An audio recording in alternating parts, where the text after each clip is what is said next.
ladies and gentlemen, and welcome to another penny hunt video here on the Penny Hunter channel. I have a special package that I just received. This is from a fan of the channel. I want to thank Ian very much for sending this to me. My address is on the other side, so I wanted to flip this around. It is a mystery envelope that he purchased and he wanted to share with me. So he wanted to know what I would get in it and if I would do a video with this mystery package, so that's what we're going to do. We're going to open it up and find out what's inside. I'll bring you back on our first find. So this is what was inside. It's wrapped up in this paper.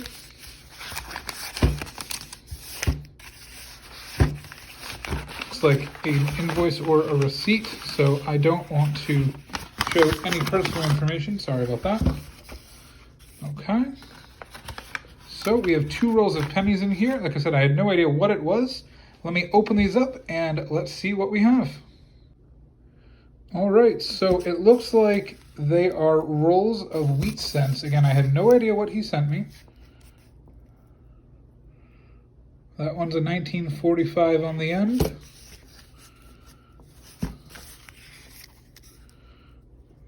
And that one is covered up. I can't exactly make it out and my phone doesn't want to cooperate. So it looks like we have 100 wheat cents to go through. So we'll see if there's anything good in here, and I'll bring you back. All right, I figured we would just go through coin by coin and see what is here. We have a 1942 out of Denver, or out of Philly. 1958 out of Philly. A 1945 Denver. A 1950 out of Philly. That being said, none of these are going to count toward my album fill series, so I just wanted to let you guys know that this is just a separate video, just for fun. So this is a 1946 S.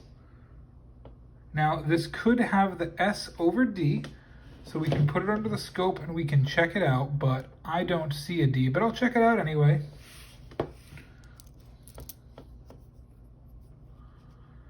$1947 out of Philly. A 1955 Denver.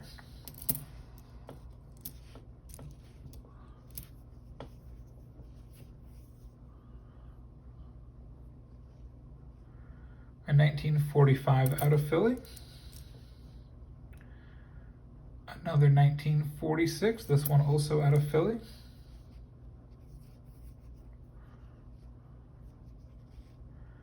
A 1957 Denver.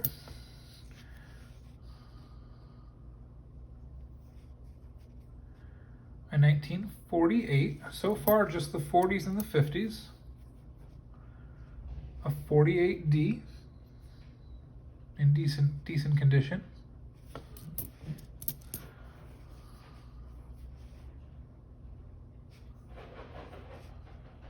A 45 Denver with a little bit of gunk on it. Now I do want to say I quickly read that invoice, the letter that was inside it.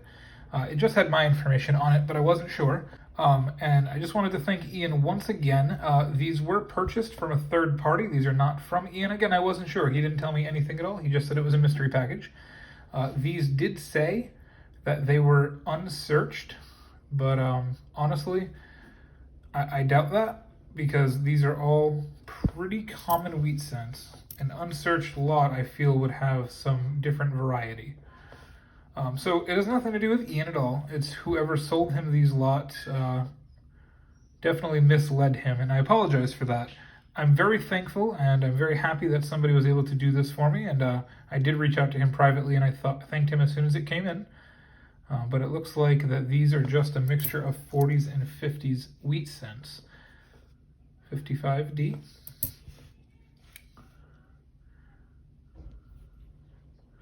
$51.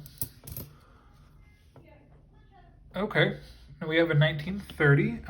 Now, they're not too rare. The 31S is a semi-key date, but other than that, not much in the 30s was very rare. There are some semi-key dates. There are some, rarer dates out of the 30s, but this is not one of them. This is just a 1930s penny. It is cool to see, don't get me wrong. I'm kind of frustrated for Ian, who spent his money on these and decided that he wanted to send them off to me because he liked my videos so much. And somebody out there, okay, this is an older one. This is a 1919. Not too rare either, but still old, you know, over 100 years old. But either way, these wheat cents are worth anywhere from, you know, 1 penny to 10 cents each so far. We haven't seen anything spectacularly rare or expensive. I'm not even expecting anything expensive, but I was able to see what Ian paid for these in that invoice, and it's just a little frustrating. And I'm mad at the seller of this lot. I'm not mad at Ian. I'm mad at the seller that priced it the way he did or she did and misled people into thinking that these were unsearched rolls. Now, what is that? It looks like the date was completely taken off. I have no idea. I've never seen a penny like that before. If you guys have any idea what this is, there's absolutely no indication of any year on this. I'm not sure if acid ate it away. I don't know what that is. That's interesting. Let's set that one aside and we will see what else we can find about this. But without a year, I have no idea what it is. But it is a wheat cent anyway. So that's pretty cool. So we got another 1941. 1946 Denver. 44 Denver, pretty common, one of the most common.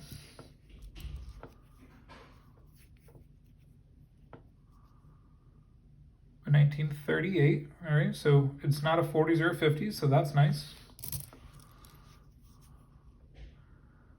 A 55 here, that doesn't have any visible signs of doubling.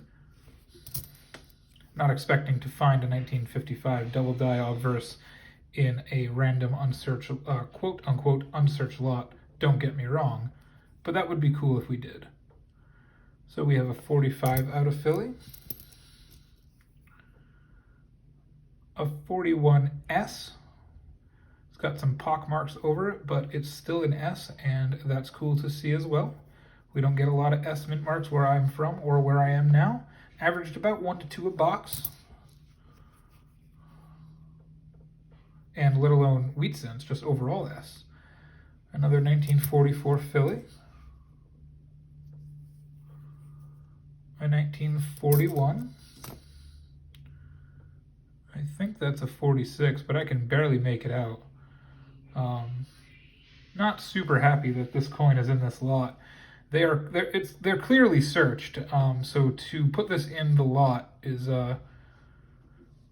rather disappointing. If it really was an unsearched lot, we would be seeing a lot more older coins. So to have this in the lot it's not cool. This is a completely defaced coin with barely a legible year on it.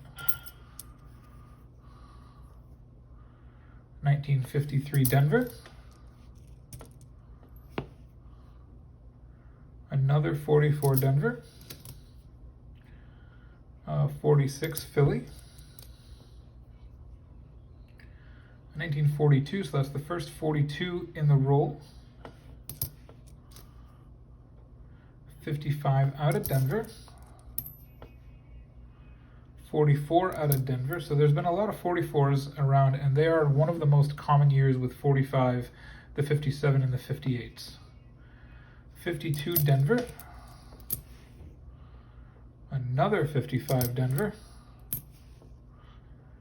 A 41 with some interesting patina on it. It's got some black all around it. I like how that coin looks. So far, probably my favorite coin. A 45 Philly. A 49 Philly with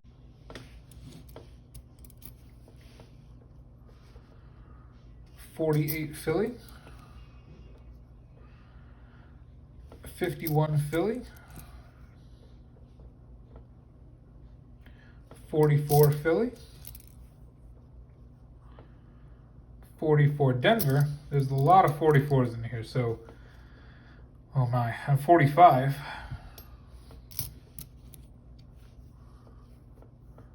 Another 44,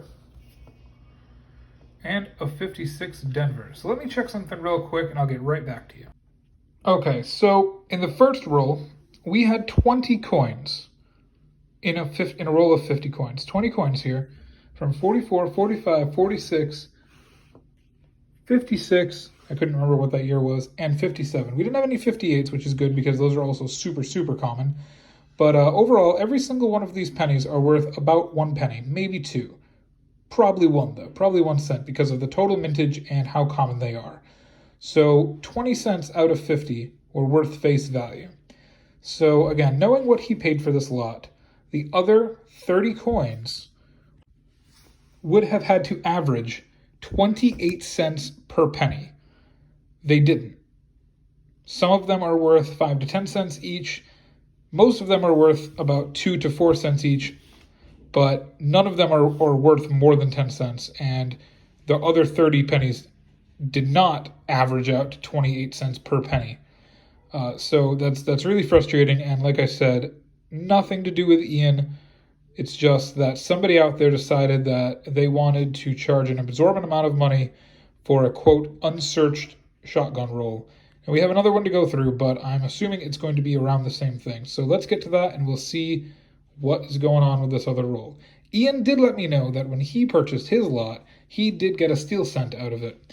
I mean, they're not worth much either, but at least it's something to find and be cool. To at least say, hey, I got something cool in this lot. But these, not so much. Oops, sorry. All right, so this is the second roll. We got a 1951, a 1948, a 1947D, another 1945, a 1952, another 1957, another 1945,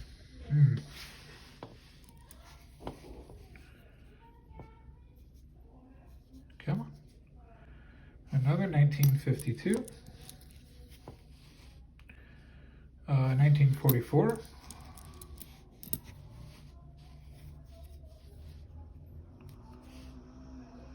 uh, 1946. I'm trying to keep track of 44s through 46s, 56s through the 58s. Just to see at the end, because those are pretty valueless wheat cents. 51. Not that any wheat cents are, any more expensive, but those are the least valuable. Another 45D.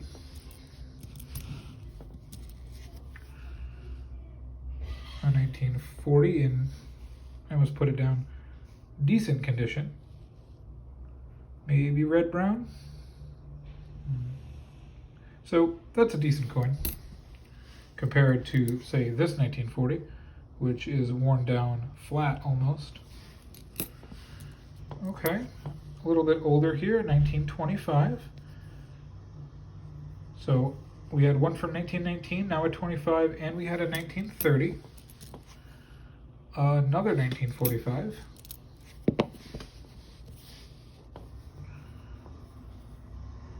Uh, 1958. A 1951. Another 51.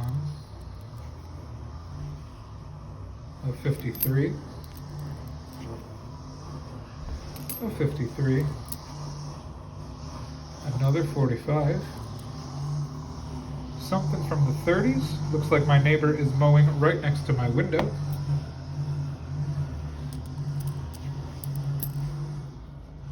Another 45.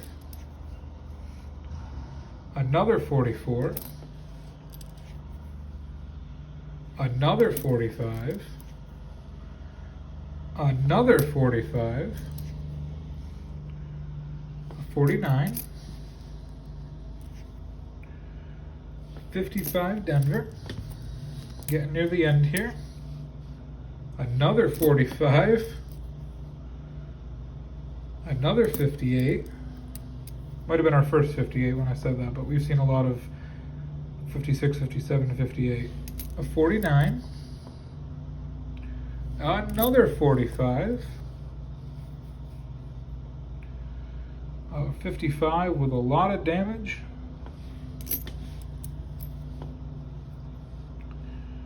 Another 44.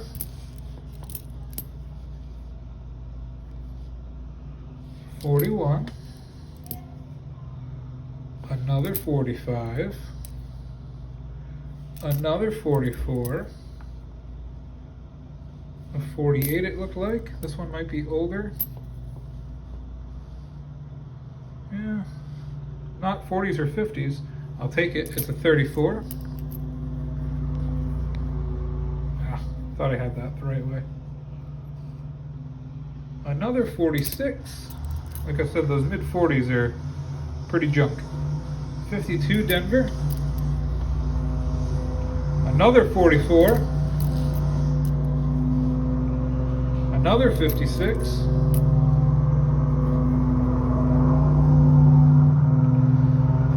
A 52. Is that a 54S? It was. I almost threw it to the side. I thought it was a 54D, but it is actually a 54S. So again, cool to see S mint marks, even if they're in searched rolls.